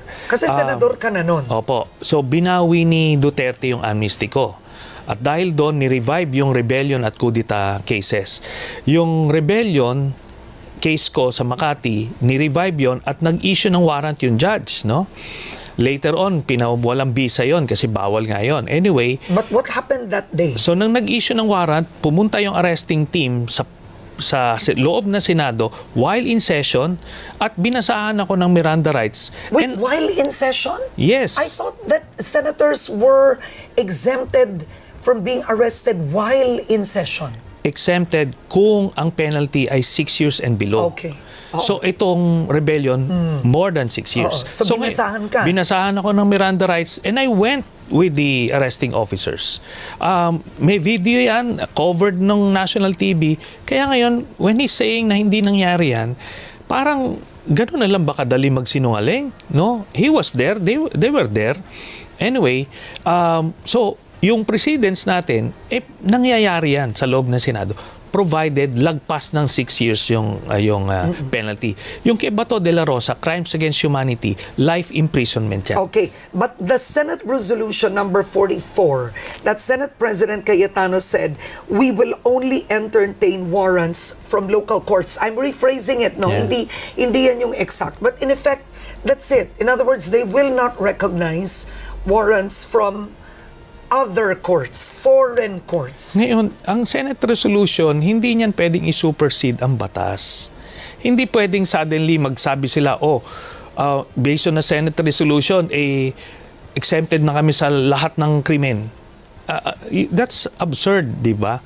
So, mananaig pa rin kung ano yung batas. Yung ICC yung ICC warrant, base yan dun sa Rome Statute na pinirmahan natin noong 2011 hanggang 2019 member tayo. At nakalagay dun sa Rome Statute na kahit umalis ka sa Rome Statute, ay yung panahon na covered ka, ay covered pa rin yun. Ni-recognize ng Korte Suprema yon. And we have a local law to reinforce that. So, sino pinagsasabi ni Cayetano rito? So, do you consider it an advantage with the fact that the Supreme Court has remained silent, diba? It has not decided upon the petitions asking Duterte to be brought back home, calling that illegal. The Supreme Court has remained silent on that. And I'm glad kasi bakit nila gagawin yon, di ba? In the first place, kahit na anong gawin nila, kahit maglulupasay pa itong mga Duterte ko ano, hindi na uuwi si Duterte. Mananagot siya doon, lilitisin siya doon. Kasi hindi, ganun po ang leksyon dito sa pangyayari na to. Pag gumawa ka ng krimen, mananagot ka. Wala kang pwedeng silungan. Sisiksik ka kung saan hindi. Hahabulin at hahabulin ka. That should be the example here. Kaya pinupursu ko itong kaso na to at hindi ko titigilan ito. Si Bato may buy some time, no? But ultimately, mananagot siya rito at dadalhin siya sa dahig at mabubulok siya sa kulungan. Now, Bato is not Antonio Trillanes. Bato is not Laila de Lima. Yeah. They've already voted to give him protective custody. And ito, dati kang senador, this is a practical question na tinanong ko kay Senate President Drilon. Paano kung matulog siya sa Senado ng 2 taon? I'm serious, Yeah. If I were Bato, think practically, I will live there. I will live there. You can. Yeah. Ganito Paano po. yun? Kung ma-resolve na ng mga courts, kunyari hindi nag-issue ng TRO ang Korte Suprema at kung may local court man na mag-reinforce ng ICC warrant, pag sinerve ng law enforcers yan, the Senate, even yung Senate Sergeant at Arms, the senators cannot get in the way kasi pwede silang kasuhan ng obstruction of justice. Hindi pwede yon. Kaya yung sinasabing o doon ka, sisilong ka doon, that can only buy you some time. Pero pagka nawala na yung legal cover, wala nang reason. Alam niyo yung reason kagabi kung bakit nagkagulo dun sa NBI and yung Sergeant at Arms? Kasi inutusan yung mga Sergeant at Arms na na arestuhin yung NBI. Sila yung law enforcers. They were just there to serve a valid warrant. Walang reason yung mga Sergeant at Arms.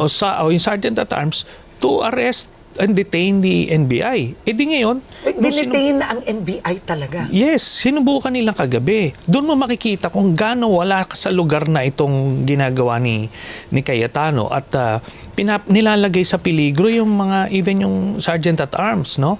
They're primarily to ensure order within the Senate premises at proteksyonan yung mga senador. Pero inutusan sila to detain.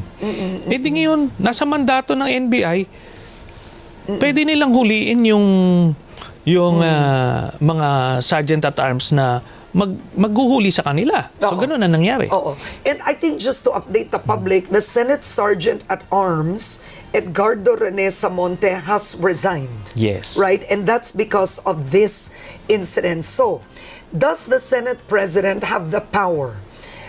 Here's the situation. Bato de la Rosa will confine himself to his office. You know, you can set up a bed there. You can eat lunch there. Yeah. Wait it out until 2028. Can the Senate President prevent police authorities from entering Senate premises? Okay. Ito po, liliwanagin ko lang yung si General Samonte was the previous Sergeant at Arms. Pinalitan na siya kaagad nung nag-assume si Cayetano. Ngayon, itong bagong Sergeant at Arms, ito yung nag-uutos nitong mga illegal orders, Kaya nagkaroon ng gulo. Ngayon, to answer your question, wala pong power ang Sergeant at Arms to prevent law enforcers from serving a valid warrant. Kagaya nga nung sinabi ko noon, nung sa akin, nung binawi yung amnesty ko, the policemen were trying to arrest me without a warrant. Prevent ni Senator Soto, who was then the Senate President, sinabi niya, kailangan magkaroon kayo ng warrant. Eventually, nung dumating yung warrant, pinapasok sila at sumama ako. Ganun lang po kasimple yun. Kaya yung sinasabi nilang mag-stay siya doon ng 2 years, hindi mangyayari yan. Kasi ibig sabihin nun, nag-surrender na ang otoridad ng kanilang mandato, which is to, in this case, enforce the law. Okay. Senator Franklin Drilon said that chase was so unfortunate. Kumbaga nawalan ng dignidad si Senator De La Rosa. Could the NBI have first coordinated with the Senate? I would assume so. Hindi naman mangyayari yan na may mga arresting teams doon na basta-bastang gagawin nila yung ano. I believe meron silang coordination. Si Bato lang was determined to evade arrest. So, But he was determined to vote too. Yeah. Oo. So, may kaso ito si Bato, no? Evading arrest ito. And inassault niya yung isang law enforcer, yung NBI na nag-ano sa kanya. So, maraming kaso ito. And I hope dinidevelop na ito nung mga NBI, ano? Kasi hindi naman pwedeng on national TV pwede palang gawin ito sa mga NBA agents. Ano naman yan? Di ba? Magiging precedent yan in the future nila. Kaya kailangan nilang magpataw ng additional cases dito kay Bato. Yan. Okay. Two major issues, two national issues, the impeachment of the Vice President and Senator Bato de la Rosa. What is your message to the new leadership of the Senate? Okay, ganito na lang. I've known Senator Cayetano, hopeless na yan. I'm just looking forward na... What do you mean hopeless na yan? Talagang doon siya kung saan mali eh. Di ba? So, kung ano what's good for him. Kaya I'm just hoping that this leadership change is temporary. So, at the soonest time possible, mapalitan na ito para ma-restore yung sanity at dignity ng Senado. Kasi ito yung ginagawa nila, they're creating one constitutional crisis after another para lang maproteksyonan nila yung interest sila. Pero hindi naman tatagal yun. And I hope through public pressure, media pressure, and the civil society, ma-pressure itong Senado as an institution, the senators, nagawin naman nila yung tama. Okay, so may kumakalat ngayon na balita, Aner Evan, na daw yung dating DILG Secretary na si Benhur Abalos ay itatalaga dyan sa DOJ. Agree ba tayo or gusto nyo ba na itatalaga itong si Benhur Abalos dyan sa DOJ? And tungkol dito sa sapin kay John Vic Remulla, sana tanggalin na no? Kasi walang kwenta si John Vic talaga eh. Ang sarap pitikin mga kababayan. Lalo na kapag makita mo yung picture na sila ay nagtawanan ni Cayetano nung time na nagputukan dun sa loob ng Senado. Di ba nakakainis talaga eh. So sana papalitan na ito si John Vic Remulla ASAP. Ang ipalit dito, either si Torre or itong si Trillanes. Very, very exciting yan. Kapag itong si Torre o itong si Trillanes ang may talaga bilang sekretary ng DILG, nako yari ang mga DDS. Lalo na itong si Cayetano at saka itong si Bato de la Rosa. At kapag din mapalitan itong si Cayetano dyan sa Senado, yari talaga si Cayetano at saka itong si Bato de la Rosa. Hindi na sila makakalusot. So ito ating question. Pabor ba tayo na itatalaga itong si Benhur Abalos dyan sa DOJ? E also, pabor ba tayo na itatalaga itong si Torre o itong si Trillanes dyan sa DILG bilang sekretary? Please comment sa baba, babasahin niyo mamaya ni Sir Ivan. Okay? So anyways, kasama din natin nandyan si Evelyn Garcia.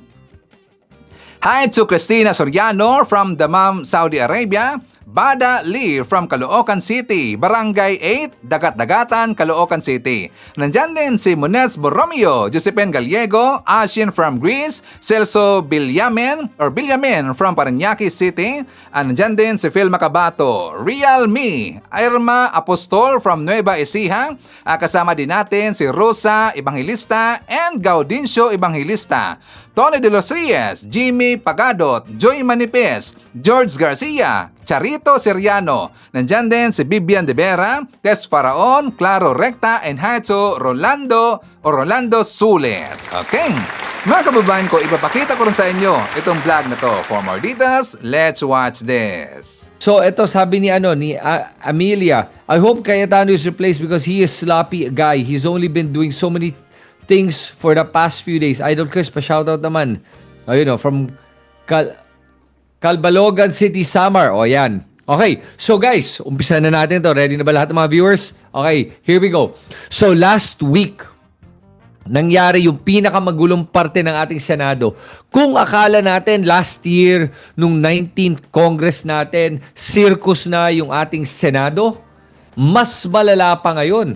Under Senator and Senate President Alan Peter Cayetano, ito na ang pinakamagulong Senado at pinaka-circus na Senado. Mas malala pa kaysa yung last year, nung naalala mo nung si Bato de la Rosa ay nag-chair ng isang komite, tapos palpak yung kanyang pag-chair, tapos parang comedy show na lang, pagpapatawa na lang ginagawa nila, hindi sila seryoso sa kanilang trabaho. Sina Jinggoy, sino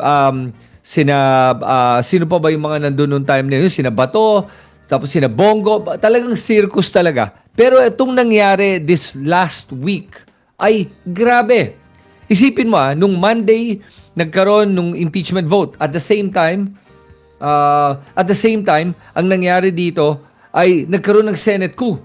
Yung Senate coup was perfectly timed. Hindi po yan coincidence, sinadya po yan. At of course, dinedenay ng mga senator to. Pero sa akin ang dating, obvious naman na ginawa nila yan para protektahan ang vice-presidente dito sa impeachment. Siguro, pinag-iisipan nila baka pwede nilang manduhin na naman tong impeachment at hindi matuloy. Pero, wag natin kakalimutan gaano kalakas ang boses natin lahat. Ganito yan. Ramdam nila at nakikita nila yung mga survey at sila mismo nagpapagawa ng mga survey para malaman kung anong sentimento ng mga mamamayan. At dito sa mga survey, lumalabas over 70% ng mga Pilipino ay gustong matuloy itong impeachment. Kahit anong kulay mo, gusto mo matuloy. Bakit? Kasi po, pag sinusuportahan mo si Sara Duterte, gusto mo ng vindication.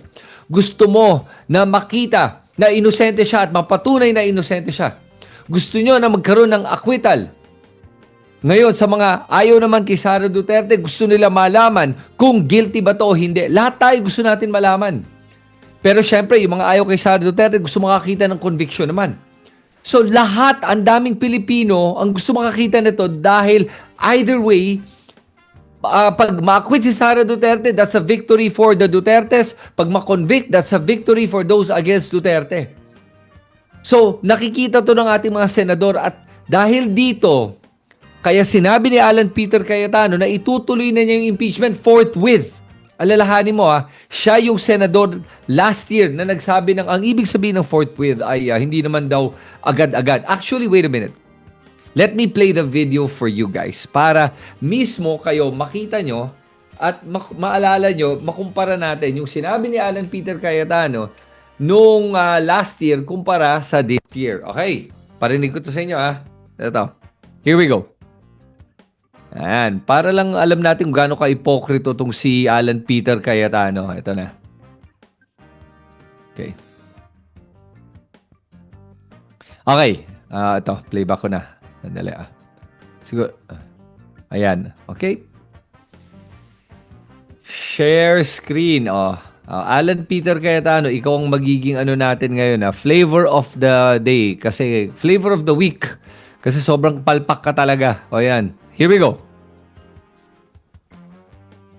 Tagalog agad-agad ang forthwith Ang forthwith yung ibig sabihin nun sa Tagalog is yan na yung susunod. Yan na yung gagawin mo. Oo, immediate yung agad-agad. Huli na lamang po, forthwith. What does that mean to you? Agad-agad. Agad-agad. Wala tayong choice forthwith, but I disagree na sa Tagalog agad-agad ang forthwith Ang forthwith yung ibig sabihin nun sa Tagalog is yan na yung susunod. Yan na yung gagawin mo. Oo, immediate yung agad-agad. Huli na lamang po, forthwith. What does that mean to you? Agad-agad. Agad-agad. Yan yan narinig nyo Yan ang problema kay Alan Peter Cayetano Ang galing niya talaga mag-mental gymnastics Ang galing niya magdahil-dahilan sa mga iba't ibang bagay basta convenient para sa kanya. Ganyan siya. Yan ang problema kay Alan Peter Cayetano. Nakita nyo dyan paano siya bumaliktad sa sarili niyang mga sinabi. Okay, so, alam mo, kaya tingin ko ganyan si Alan Peter Cayetano kasi nakikita niya, yung kanyang pagiging Senate President ay weak Senate presidency, weak majority. Weak majority po yan kasi 13-11 po ang boto para maging Senate President siya. 13-11. Ibig sabihin nun, pag dalawa bumaliktad, bago na naman ang Senate President. At ngayon, may mga naririnig tayong balita nga na mukhang babaliktad na naman yung ating mga senador. Kasi ayaw nila yung nangyari last week. Okay, naguluhan sila, nahirapan sila. At alalahanin natin sa mga viewers natin para maalala nyo nangyari last week. Last week, dumating ang NBI, pumaligid sa Senado, sinecure daw ang GSIS. Para sa akin, tingin ko talaga nangyari, balak nilang arestuin si Bato de la Rosa. Para sa akin but sabi nila hindi daw, sinesecure lang daw yung GSIS. Okay, whatever. Pero yung malala dun kasi, nung pinalitan nila yung Sergeant at Arms, dahil galit si Bato de la Rosa kasi feeling niya hindi daw siya pinrotektahan ng Sergeant at Arms. Naglagay sila ng isang bista ni Bato de la Rosa na si, hindi ko ma-pronounce yung pangalan niya, nakalimutan ko na. Basta yun, yung bagong Sergeant at Arms. Itong bagong Sergeant at Arms na to, anong ginawa? Nagsuot ng bulletproof vest. Nagdala sila lahat ng mga long arms, tapos yung mga kasama nilang mga Marines ba yun, mga kapulisan na na-assign sa Senado ay naghawak ng mga baril. Tapos, nung nakita nila yung NBI sa labas, anong ginawa ng Sergeant at Arms? Pinaputukan. Okay, mali yun mali yun. Kasi NBI agent yan, hindi mo dapat pinapaputukan. At anong gusto nila mangyari? Para sa akin, kala ba nila lulusob ang NBI para arrestuin si Bato de la Rosa? So anong gagawin nila? Papatayin nila yung mga NBI agents dahil nag-e-enforce lang sila ng batas at ine-enforce nila yung arrest warrant? So nakikita mo yung problema sa argumento na ginagawa ni Senate President Chis Escudero at nung kanyang OSA, yung Office of the Sergeant at Arms. Mali po yun. Ngayon, dahil sa nangyari last week, may mga ibang senador dyan na kaalyado niya na parang nagsisi sa kanilang paglipat dito sa kampo ni Alan Peter Cayetano. At dahil doon, mukhang ang magiging sunod na Senate President, posible ay si Senator Mig Zubiri. Ulit, this is going to be the second time na magiging Senate President si Senator Mig Zubiri. At bakit si Mig Zubiri? Kasi sa mga naririnig ko, gusto ng mga ibang senador si Mig Zubiri kasi nga, remember, Mig Zubiri is fence-sitter yan, nasa gitna yan. So, marami siyang kaibigan na mga Duterte allied senators. Marami din siyang kaibigan na nasa kabilang kampo. Kaya, medyo gitna siya. So, which is good. Para sa akin, okay na ako kay Mig Zubiri. Dahil kahit pa paano si Mig Zubiri, marunong siya makisama. Problema lang, ito problema. Papakita ko sa inyo kung bakit medyo sampal sa mukha to ni Alan Peter Cayetano pag si Mig Zubiri ang maging Senate President, okay? So, ito papakita ko sa inyo kung bakit. Kasi wala ko naalala nyo to Naalala ba nyo to? Nung yung isang beses nag-away Mig Zubiri versus Alan Peter Cayetano. Yan. Pakita ko sa inyo yung away nila. Nakakatawa to Nagsigawan sila dito Ito. Ayan. Okay. Let's watch this Gusto ko to pakita sa inyo kasi maganda yung may visuals di ba? Ayan. Okay.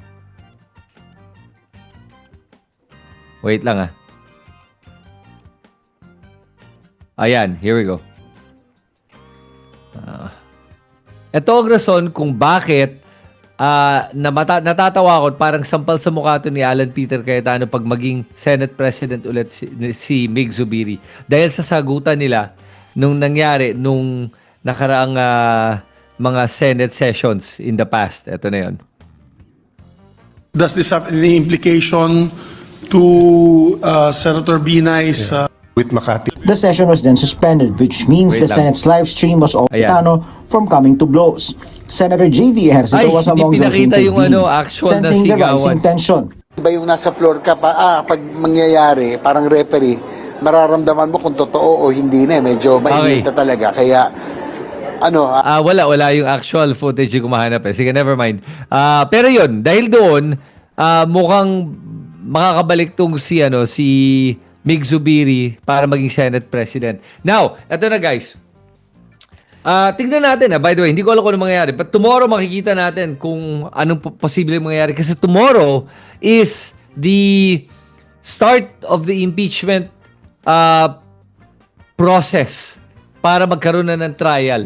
Alright? Kasi nasabit na ng plenary yung impeachment papers sa Senado ngayon. So, on Monday, bukas sabi nila gagawin daw nila to. So, on Monday malalaman natin So, okay. Ngayon, let me just go over with you guys yung impeachment vote. I'm gonna show you this because this is interesting yung impeachment vote nung ating Congress before I talk about yung ating mga prosecutors. So let's first go over the impeachment votes. Ito, tignan nyo ta. Ito yung interesting. Remember, 257 members of Congress voted to impeach Sara Duterte. Yan. Pag makita mo to, guys, ito, 318 ang ating mga kongresista. Out of 318, 257 ang bumoto para i-impeach si Sara Duterte. Gaano kalala yung ganyang klase pagboboto? Mas mataas pa kumpara sa last session. Now, out of that, 25 voted negative. Only 25 voted negative. Less than 10% voted negative. 9 abstained, 27 did not vote. Ngayon, titignan natin yung mga bumoto at hindi bumoto. And in particular, we're gonna highlight some areas kasi this is where it's key. Okay?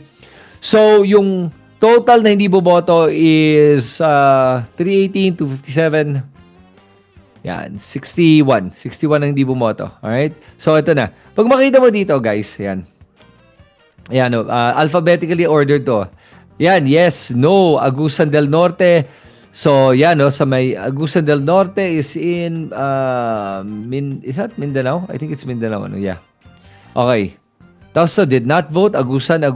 So itong mga to, playing it safe sila, syempre Agusan del Norte, Agusan del Sur. So kaya nag-abstain na, hindi na lang sila bumoto, nag-abstain, did not vote, hindi nag-abstain, they did not vote na lang. So isang no, dalawang did not vote. Sa Aklan, lahat, yes. Antipolo, yes. Bacolod, yes. Basilan, did not vote. So playing it safe to mga to ayaw nila mabash na sabihin na bumoto sila ng no, at the same time, ayaw din lang bumoto ng yes, kaya hindi lang sila bumoto. So, I take that as a no, basically. Ito, Batangas, si Leandro Leviste, of course, magno-no siya, aminadong DDSL si Leandro Leviste. At one day, siguro, imbitahin ko siya para lang, para makausap natin ang masinsinan. Okay, ito si Jervin Luistro, of course, yes siya. Tapos, yan, scroll down natin, Eric Yap, Eric Yap, andito pa pala yan. Ayun, dito pa pala yan. Ano nangyari sa kanya? Ba't andyan pa yan? Interesting Di pa ba yan nakasuhan? Marami daw makakasuhan. By the way, sabi ni Ombudsman Rumulya. Pag-usapan natin yung pagkatapos ito. Ayan, tapos pag makita mo dito, si Van at saka si Alexi Tutor. Ayan. Bohol. Yung dalawang distrito ng Bohol ay bumoto ng no. Yung isang distrito sa Bohol ay nag-yes. Ayan, nag-no tong mga to, Bukidnon did not vote. Bukidnon, abstain, and Bukidnon, no. So, yung buong Bukidnon did not vote, abstain, or no. Isa lang ang naglakas loob mag-no. Ito si Laarni Roque. Tapos yung iba naman, asawa to ni Mig Zubiri. Nag-abstain na lang siya. Okay, itong asawa ni Mig Zubiri, fine. Siguro maintindihan ko bakit siya nag-abstain. Kasi nga, yung asawa niya ay posible na maging Senate President at magpe-preside siya over the Senate impeachment trial. So, I understand. Sige, pwede na yun. Let it be. Ito din interesting si Keith Flores.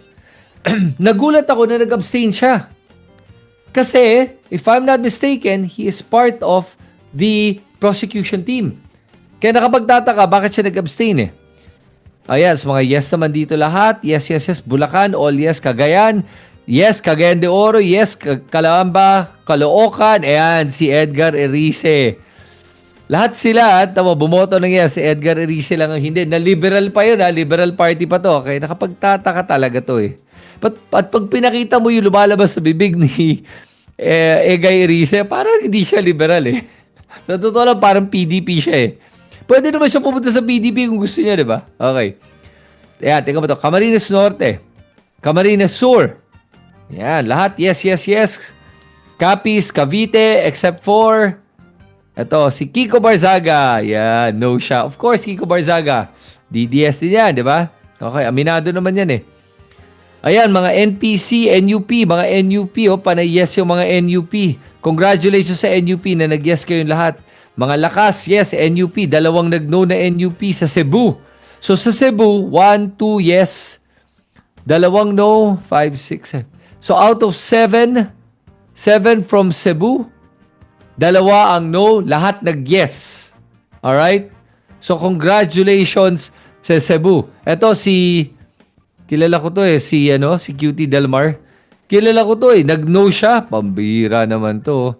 Tapos ito sa Cebu naman, 2nd District, nag-yes naman. Good for him. Cotabato, yes, Cotabato, lahat ng Cotabato, yes. Davao City, of course, no one Davao City. Of course, right? That's a given. At yung mga Davao de Oro, Davao del Norte, yes, yes, yes. Davao del Sur, Davao Occidental did not vote. Davao Oriental 1st District, no at did not vote. Yung 2nd District, Dinagat Islands, yes. Yan. So, guys, I'm just showing this para Ilocos Sur. Of course, mga Singson ay mag-iingat at hindi na lang sila bumoto. Yan ang dinastiya na matagal na nasa Ilocos Sur. Sus, Mario Joseph. Ayan, Janet Green. Yan, mga nag-yes. Isabela. Lahat sila, yes. Ramil Hernandez, Laguna, no. Abstain. Isang nag-abstain dito sa Maguindanao del Norte. Pero Leyte, of course. Manila, Mandaue, Masbate, Misamis Oriental, Misamis Occidental, Misamis Oriental. See, lahat yan, guys. Yes, yes, yes, yes, all the way down. So, yun ang point ko lang is kahit mga taga Mindanao, nag-yes. Marami po. Ang lakas po yan. That's a statement. Kasi remember, they did not have to vote yes. Pero the fact that they voted yes, I admire itong mga kongresistang bumoto ng yes. Pinakita nila na meron silang pinaninindigan. Pinakita nila na makabayan pa sila at pinakita nila na gusto nila ng accountability.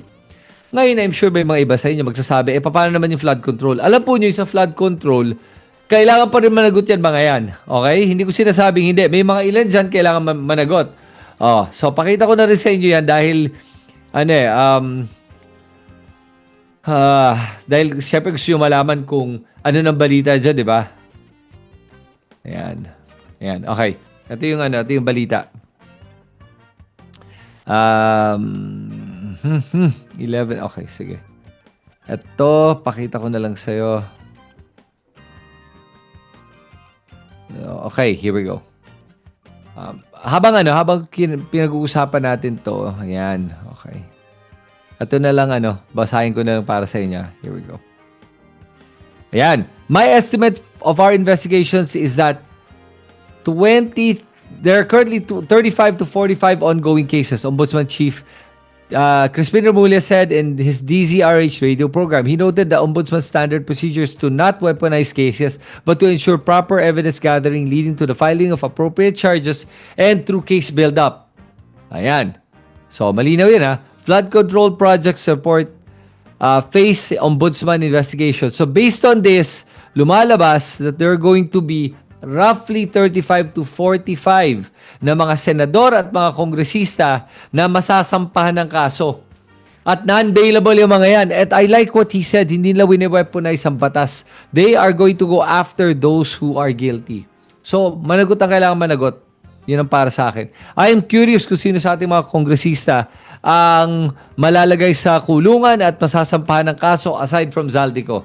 So, doon tayo gagawa ng kwento pagdating sa panahon na yun, pag umabot na tayo doon. But for now, let's talk about the impeachment. So, regarding the impeachment, guys, here are the prosecution team. Here we go. Ito ang ating prosecution team. It's an all-star lineup and I'm very excited to na ipakita sa inyo itong prosecution team na to. At pag-uusapan natin yung isa't isa, titignan natin kung ano ba yung kalidad ng mga to. Yan. At ang kanilang mga kakayahan Okay, here we go. Ito ang post ng GMA. At kaka-announce lang na to, kaya pwede ko na re-announce. Actually, nung nandun ako sa Kongreso, alam ko na kung sino yung mga prosecution team. Sinabi lang nila sa akin kung pwede ko daw wag sabihin kung sino kasi hindi pa daw ina-announce. Sabi ko, okay, no problem. O yan, prosecution team, that's going to be fighting the case for the people, para sa taong bayan, para sa bansa natin, laban sa betrayal of public trust, on top of many other things na impeachable na nagawa ni Sara Duterte. Ito po ang mga prosecution team natin. Of course, Jervil Luistro. Yung pa lang, napanood ba nyo yung kanyang performance pagdating sa Quadcom, nung ini-interview niya si Digong Duterte, kahit si Digong Duterte hindi makapalag kay Jervil Luistro. Surgical to si Jervil Luistro pag magtanong. At hindi siya nagagalit, hindi siya nagiging emotional. Okay? Yan ang gusto ko sa kanya. At huhulihin ka niya gamit ang sarili mong salita. Kumbaga, parang binibait ka niya, kakagat ka, huhulihin ka niya. Yun ang ginawa niya kay Duterte. Kaya nga nasa ICC si Duterte. Dahil po yan kay Congresswoman Jervil Luistro. Dahil napaamin niya si Digong Duterte na he is personally responsible for the thousands of deaths. Napaamin niya. Ang daming beses niya napaamin at pinaulit-ulit pa niya. Okay? And that's on record, Ganun kagaling to si Jervil Luistro. So I'm excited to have her on board. Terry Ridon. Well, people call him a pitbull, a bulldog. Hindi po dahil sa itsura niya, pero dahil po matapang din tong si Terry Ridon at matalas siya. At alam niya yung kanyang ginagawa at alam niya yung kung anong hawak ng ebidensya, lalaban niya yan. Hindi po siya takot. Okay, yan ang gusto ko kay Terry Ridon. Sunod naman si Rog Gutierrez. Si Rog Gutierrez ay One Rider Party List representative. Magaling po itong si Rog. Nakita din natin siya nag-perform nung sa Quadcom. At dito sa Quadcom, magaling siyang maghanap ng butas sa mga resource people na naimbita. Kaya nga na-discover natin yung na-discover natin sa mga pogos, sa mga fake Filipinos na mga dayuhan, mga tulad ni na Alice Go, tapos yung mga big bosses at saka yung mga tulad ni Cassie Ong, yung mga ganyan. Yan, si Rog Gutierrez, ang galing niya magtanong. Sa lahat, kahit sino, kahit yung humarap siya kay Digong Duterte, napakagaling niya talaga maglabas ng mga tamang tanong para mapasagot ka ng maayos at makuha natin yung impormasyon na kailangan natin makuha. Isa pa, si Isabel Zamora. Si Isabel Zamora, bata pa yan pero magaling din yan na abogado. At excited din ako marinig kung ano ba yung ano yung mga dala niya dito sa impeachment na to. At alalahanin natin that each one of them will be focusing on one particular article of impeachment. Hindi po yan pare-pareho ng articles of impeachment. Iba-iba po yung mga focus sila. Si Lorenzo Defensor, ito, I don't know much about him. I haven't seen much of him. Kaya I don't know kung kumusta yung performance sa gagawin niya. Pero tignan natin. Chel Diokno, nakita naman natin paano si Chel Diokno. At mataas ang expectation ko din kay Chel Diokno. Sharp din yan na abogado at alam niya yung ginagawa niya. Manay Laila de Lima. Si Manay Laila din ay matapang at hindi umaatras sa hamon. Yan ang gusto ko kay Laila de Lima. At welcome din siya at panalo din na nalagay siya na parte ng ating prosecution team. Si Kaka Bagaw, hindi ko kilala masyado to at kung ano ba yung background niya at kung how capable she is, but I'm sure the fact na napili siya, she must be capable. Keith Flores, ito nga yung weird. Si Keith Flores, magaling to. I've heard him, methodical siya sa kanyang mga interpolations at kahit yung kanyang mga line of questioning at mga manifestations siya, matalino to si Keith Flores. But I wonder bakit siya nag-abstain pagdating sa pagboto niya doon sa impeachment. So yun, nagtaka lang ako. Itong si Lordan Suwan, na-criticize ko na to Nagtataka talaga ako ba't parte siya ng prosecution team. Because, pag tinignan mo dito si Lordan Suwan, number one, pag nagtatanong siya, pamisibisan ako nagtataka ako kung parang tinutulungan ba niya yung resource person natin kaya niya tinatanong ng ganyan o seryoso ba sa mga tanong niya at parang kalat siya magtanong, parang yung tinatanong niya wala namang kinalaman dun sa pinag-uusapan. Hindi ko alam kung paano siya napasok sa prosecution team, okay? I hope he'll perform better because during the Quadcom days he was terrible. Ang hina niya para sa akin. Hindi siya marunong magtanong. And remember, para makuha ang tamang sagot, kailangan tama ang tanong. Parang pampagulo lang siya ang dating sa akin, even during the Quadcom days. So, hindi ko alam paano siya nasama at ano ba ang kanyang position dito at stand niya dito. But, they trust him enough to put him as part of the team, so he must be okay. Joel Chua, of course, yun pa, isa pang matinik yun na kongresista na magaling maghanap at magpakita ng ebidensya. At pag makita mo kahit yung kanya mga privilege speech, mga opening statements, magaling po siya mag-put together ng kwento para maintindihan ng taong bayan kung ano ba yung nangyayari at papakita niya sa iyo lahat ng ebidensya sa lahat ng mga sinasabi niya. So maayos po siya. Yan isa pa. Yan ang ating prosecution team. At dahil dito, I'm very confident na mapapakita nila ang mga ebidensya laban kay Sara Duterte sa mga nagawa niyang katiwalian. Ang problema lang, siguro ganito yan. I'm hoping talaga that the senators and the Senate President, I hope na magbago na yon. Kasi as a Senate President, you're going to be presiding as the impeachment trial judge, presiding officer. So ikaw yung magmo-moderate. I believe Mig Zubiri will do a better job. I actually prefer Tito Soto, but not Alan Peter Cayetano. Definitely not Alan Peter Cayetano. So yun lang. So I hope talaga that it's the right people na handa na sa Senado na magtanggap dito sa prosecution team. Ngayon, sa parte naman ng defense ni Sara Duterte, ayun, alam naman natin, defense team ni Sara Duterte, sina Michael Poa, yung mga iba, hindi ko nakilala eh. So, kilala ko lang doon si Michael Poa. The rest of them, sorry, hindi ko kilala. What am I talking about? Okay, I'll show you guys the team members. Marami siyang team members by the way. Ito, yung team niya. Okay, Sara Duterte's team, right here. Ayan. Wow! O yan, si Fortun. Philip Siegfried Fortun. Yan yung kapatid to, if I'm not mistaken, of Raymond Fortun. Siya yung lead counsel. Ngayon, itong mga Fortun, sila, apolitical sila at amoral. Ibig sabihin, hindi sila nagtatanggap ng mga kaso based on moral, and lawyers are supposed to be like that. Tatanggap lang sila siguro kung magkano kaya mong ibayad sa kanila. At sila yung mga nagtatanggap ng mga kaso na ayaw tanggapin ng mga kahit sinong abogado.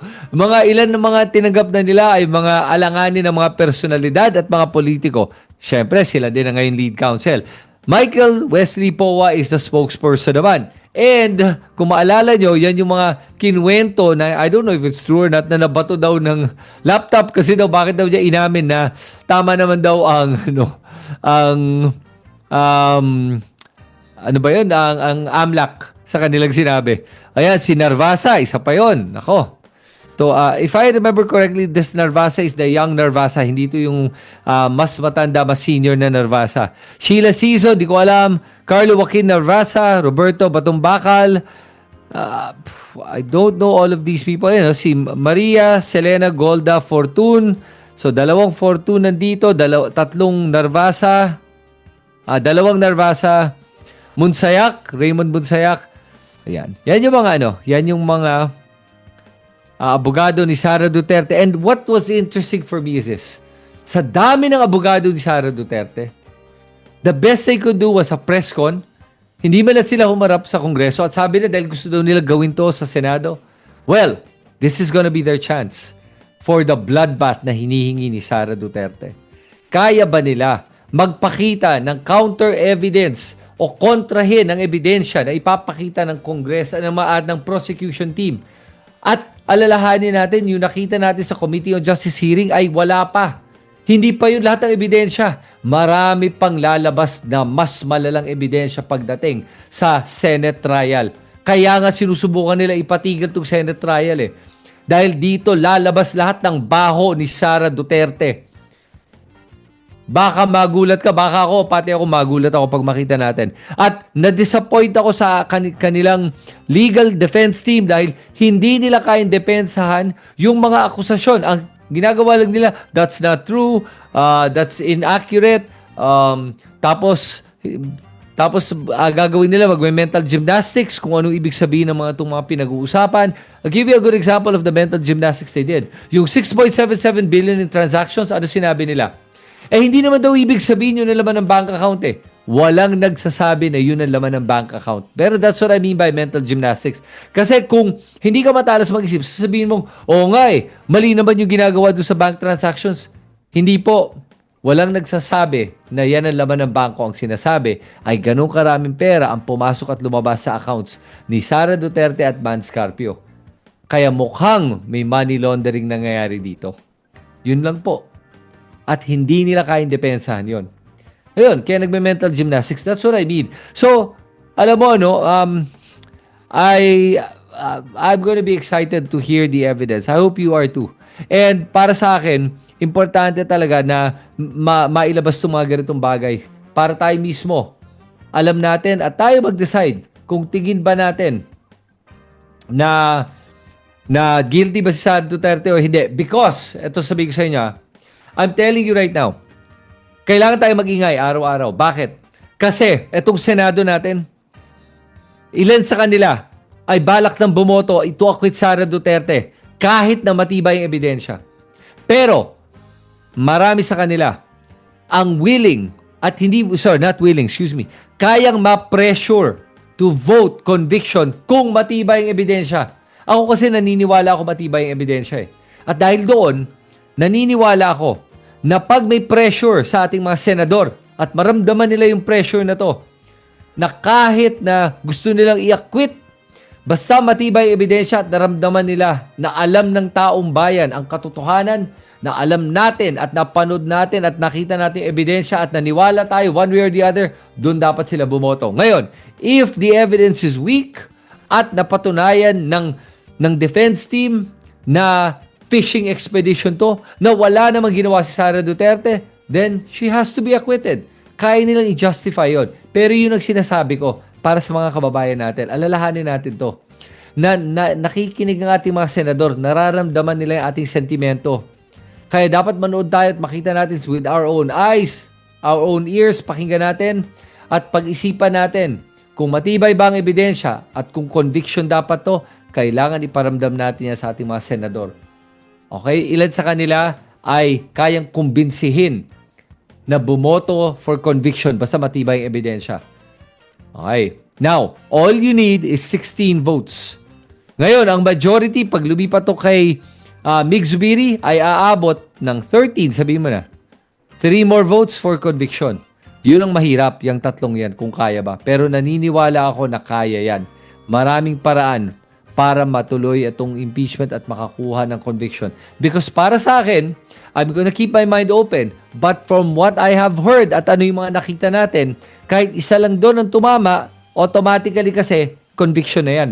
Yun lang yun. Okay? So with that, guys, I really hope na naliwanagan kayo dito sa mga mangyayari in the next week.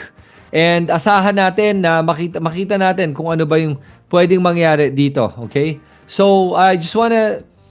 and by the way, for the viewers out there, kung ano yung comments nyo, sulat nyo sa comment section. I would love to hear what you guys think. I wanna hear what you think of the prosecution team. Tingin nyo ba, okay ba si Mig Zubiri as Senate President o gusto ba nyo si Alan Peter Cayetano? At tingin nyo, ano mangyayari? May pag-asa pa ba kayo na makakakuha tayo ng conviction o naniniwala ba kayo na gagaguhin tayo ng ating mga senador at boboto nila to na ma-acquit kahit na matibay ang ebidensya? Gusto ko isulat nyo lahat ng comments nyo sa comment section sa ibaba. Okay, so kasama din natin, nandyan sila si Ricky Fogan, Bong Gibera, Analisa, Riolala Serrano from Qatar, nandyan din si Flora Madrid, Sampaguita from California, Agapita Anore, Nexon Balyador, kasama din natin si Ramon Manoson, Guido Mers, Cecilia Gabina, Gloria Marquez, Haetso Orlando Marcelo, Arman Alcoela, Nanika Asor, Jean Drabarra from UK, kasama din natin si Roy Martin, Reynaldo Hosto, and Haetso Abraham Yanet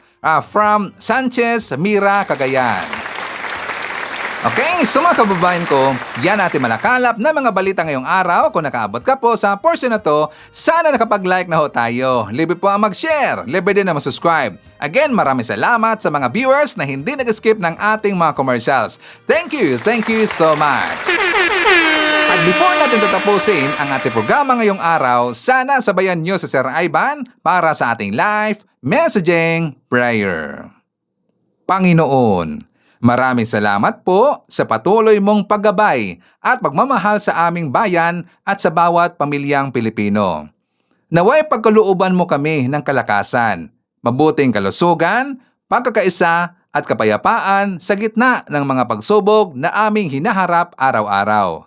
Patnubayan mo po ang aming mga pinuno upang manaig ang katotohanan, malasakit at makatarungang pamamahala para sa kapakanan ng sambayanan. Hinihiling din namin ang iyong banal na proteksyon para kay President Ferdinand Bongbong Marcos Jr. Ingatan mo siya sa laban sa anumang kapahamakan, bigyan ng karunungan at tibay ng loob sa pagtupad ng kanyang tungkulin at gabayan sa bawat desisyong makabubuti para sa bansa. Naway manaig ang pagkakaisa, pag-asa at pagmamahalan sa ating bayan. Idinadalangin ko ito sa pangalan ng ating Panginoong Jesucristo. Amen. So maraming salamat mga kababayan, and I hope to see you again on my next video.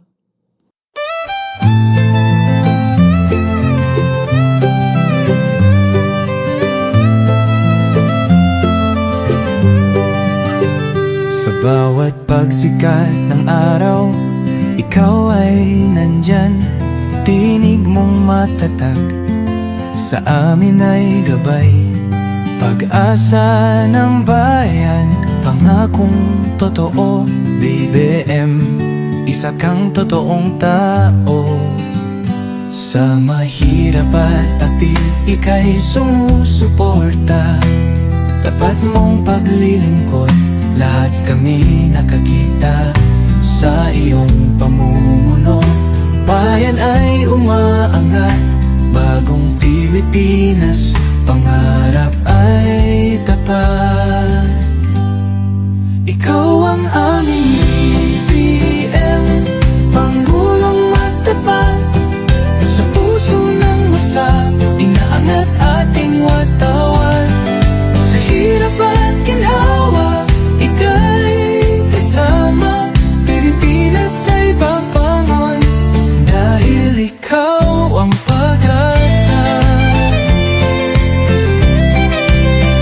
Mula Luzon, Visayas hanggang Mindanao, boses mo'y umaabot, dala ay pag-ahon. Magtulungan, magkaisa, sabi mo sa lahat, para sa bayan, ikaw ang aming alamat. Ang pangarap mong bansa, taas noo masagana, manggagawa't magsasaka, binigyang halaga. Serbisyong totoo, hindi pagpapanggap, ang puso ng bayan, ikaw ang hinahanap. Ikaw ang aming BBM, Pangulong matapat. Sa puso ng masa, inaangat ating watawat. Sa hirap at ginhawa, ika'y kasama. Pilipinas ay babangon, dahil ikaw ang pag-asa.